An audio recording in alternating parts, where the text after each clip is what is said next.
तो थंबनेल देखकर आपको लगा होगा कि ये किस तरह का अजीब टॉपिक है जिसमें एक चूहा एक बहुत ही बड़े हाथी को पंचेस मारे जा रहा है। तो देखिए, ये थंबनेल मैंने अपने आप से नहीं क्रिएट की है, बल्कि ये थंबनेल उसी आधार पर क्रिएट की गई है जो कि अमेरिका के एक बहुत ही बड़े अर्थशास्त्री द्वारा डोनाल्ड ट्रंप को और उनकी नीतियों को लेकर कहा गया है।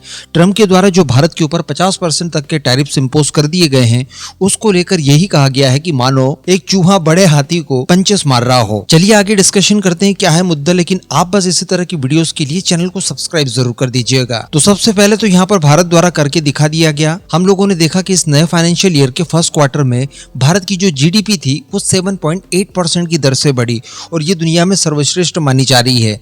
यानी जो मेजर इकोनॉमीज है उनमें इतनी ग्रोथ रेट इस समय अन्य कोई भी देश टच तक नहीं कर पाया है और ये अपने आप में बहुत बड़ी बात है। और ये डोनाल्ड ट्रंप को एक बहुत ही बड़ा धक्का भी है, जिन्होंने रिसेंटली भारत की इकोनॉमी को लेकर ये कहा था कि देखिए भारत एक डेड इकोनॉमी है, और भारत के अंदर भी कुछ लोगों ने उनके इस बयान का समर्थन किया था।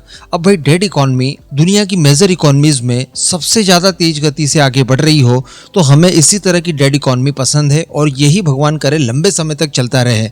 हालांकि फर्स्ट क्वार्टर में चूंकि ट्रंप के टैरिफ का कोई भी इम्पैक्ट नहीं था, इस वजह से बताया जा रहा है कि जो असली परीक्षा है वो अगले क्वार्टर में देखने के लिए मिल सकती है। तो लेट्स सी क्या होता है। लेकिन अमेरिका के एक बहुत ही बड़े अर्थशास्त्री जिनका नाम रिचर्ड वोल्फ है, उन्होंने ये कहा है कि देखिए अमेरिका भारत के खिलाफ एक दुनिया के सबसे सख्त व्यक्ति की तरह बर्ताव कर रहा है और ये सारे टैरिफ्स वगैरह भारत के ऊपर लगाना अपने पैर के ऊपर कुल्हाड़ी मारने के समान है।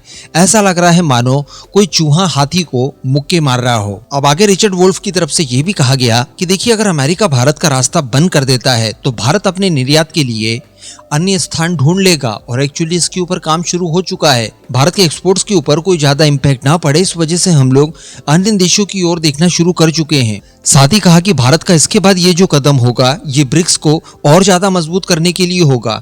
एग्जाम्पल के तौर पर इन्होंने आगे ये भी कहा कि जिस तरह से रशिया को अपना पेट्रोलियम बेचने के लिए नए विकल्प मिल गए, ठीक इसी तरह से भारत को भी नए विकल्प मिल जाएंगे और इसके लिए अब अमेरिका की बजाय ब्रिक्स के बाकी देशों को भारत अपना एक्सपोर्ट करेगा और ये होते हुए दिखाई भी दे रहा है। स्पेशली अगर चाइना की बात की जाए तो मैंने आपको लास्ट वीडियो में बताया था कि चाइना द्वारा भारत के लिए अपना मार्केट खोल दिया गया है ताकि ट्रेड डेफिसिट को बैलेंस किया जा सके, भारत के लिए उसे कम किया जा सके। और पिछले कुछ समय से भारत का एक्सपोर्ट चाइना को लगातार बढ़ा है। इसके अलावा ब्राजील है, रशिया की तरफ से भी कह दिया गया है कि जो सामान आप अमेरिका को नहीं दे पाते वो आप रशियन मार्केट में उतारिए। ठीक है, रशियन मार्केट अमेरिका के मार्केट से कंपेरेबल नहीं है, लेकिन जब मल्टीपल देशों को हम लोग इसके लिए चुनेंगे तो घाटा अपने आप बराबर हो ही जाएगा। साथ ही साउथ कोरिया को आप ले लीजिए। इसके अलावा भी जितने देश ब्रिक्स के साथ संपर्क में हैं, जिसमें यूएई है, ईरान है, इथोपिया, इंडोनेशिया, साथ ही यूएई वगैरह है, तो ये सारे देश मिलकर भारत के घाटे को अपने आप बराबर कर ही लेंगे। लेकिन इससे डॉलर के प्रभुत्व को एक बड़ा धक्का लग सकता है। तो इस तरह से न केवल अमेरिका बल्कि दुनिया भर के अलग अलग अर्थशास्त्री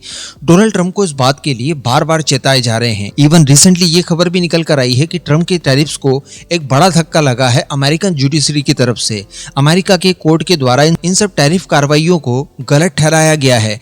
हालांकि इन सब के बावजूद मैं आपको बता दूं कि अक्टूबर मंथ तक इन टैरिफ्स को हमें फेस करना ही पड़ेगा, क्योंकि बताया जा रहा है कि अमेरिकन कोर्ट्स के आदेश के बाद भी ट्रंप के पास अक्टूबर तक का समय है और इस बीच वो अपने सुप्रीम कोर्ट में इस फैसले को अपील कर सकते हैं। तो थोड़ा समय और लगेगा जरूर, लेकिन ये जो टैरिफ्स की प्रॉब्लम है ये हमेशा के लिए जल्द दूर हो सकती है और कई सारे एक्सपर्ट्स का ये मानना है कि वर्ष 2025 की समाप्ति के साथ ही ये सारी समस्याएं दूर हो जाएंगी। बाकी आप इन सब मुद्दों के ऊपर क्या मानते हैं नीचे कमेंट करके जरूर बताइएगा।